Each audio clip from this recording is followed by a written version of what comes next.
All right, basic rule of conversion number 3, what they see is what they buy. This is important to understand when you're setting up specials pages, when you decide what's on your pop-up, your floaters, your slide-ins, whatever.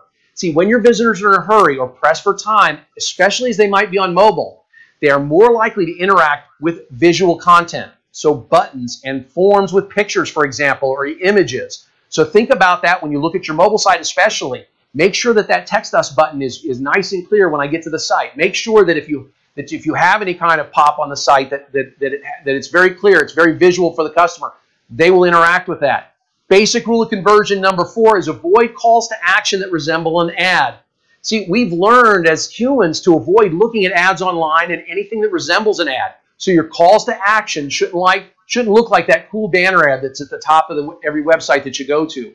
Rule number 5. Rule number 5 is rotating headers look cool, but they rarely convert. In fact, they rarely even get any clicks. Now, I understand why you've done rotating headers. That's where you have that big image on your home page and it rotates, right? And the reason that you have rotating headers is, 1, you got to make your OEM happy. They want to make sure you've got the lease special on your home page. And you've got to make every department happy, right? The service manager wants his page. The parts manager wants his page. And so you've got these rolling headers. The problem is some people, a lot of our visitors, think that these are ads and they avoid them. They get what's called banner blindness, and they don't even look at our rotating headers that we have on the page. And here's a perfect example of that. Here's a perfect study. Notre Dame did a study. They had a rotating header on their website. There were 5 images that rotated in order. And they found that 84% of the clicks on the rotating banners were on the first banner. Oh, that's great, Steve. So we want to put up, no. But the fact of the matter is only 1% of all their clicks happened on the banners. That means that the first banner got 1 click for every 119 visitors to the website. So if you have to have rotating headers to please an OEM or to please your department's fine, but realize they're not going to convert. That's a basic rule. Basic rule number 6 of conversion, color and contrast first and then message second. So when you're building a button, make sure that the color and contrast it works for your site. Now, some of you have OEM rules. You can only have certain color buttons. That's fine. But for those of you who can vary it, you want to test this over time. So color and contrast first, message second. Now, in general, we think green means go and red means stop, but red also means urgent and a deal. And the best way to test your buttons is to do A/B testing with heat maps. Now, I'm going to show you real quick some heat maps.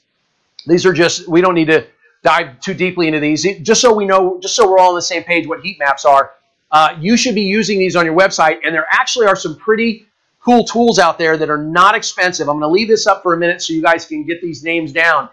If you need the heat maps for your website, go to any of these, luckyorange.com, I think it's sumo.me, but just Google SumoMe. Also look at Labs Media. I've looked at these. I've had these on dealer sites. These are great heat and click maps mostly. They show you where people click on your site. You can do A/B testing with your buttons using the color and the messaging, using these heat maps. The reason that there are different prices up there, Lucky Orange actually has a lot of different sizes. It's not all one size fits all. The $50 package seems to fit for most dealers.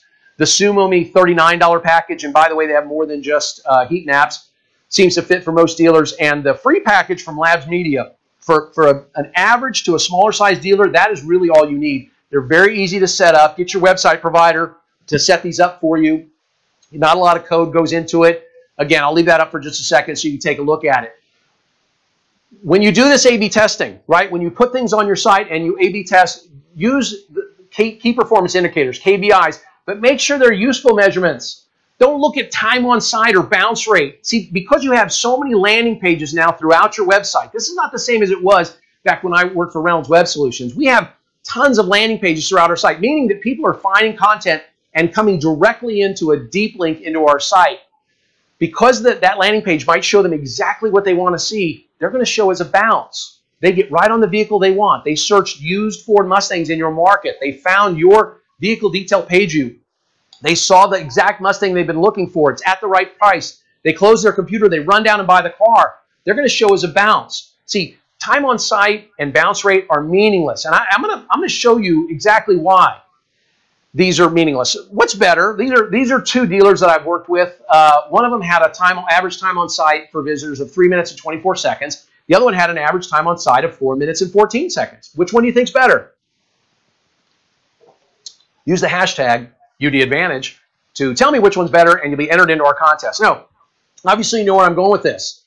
The dealer who had the 3-minute and 24-second time on site, that dealer is up more than 40% year over year right now, okay? The dealer with the 4-minute and 14-second time on site is actually down year over year.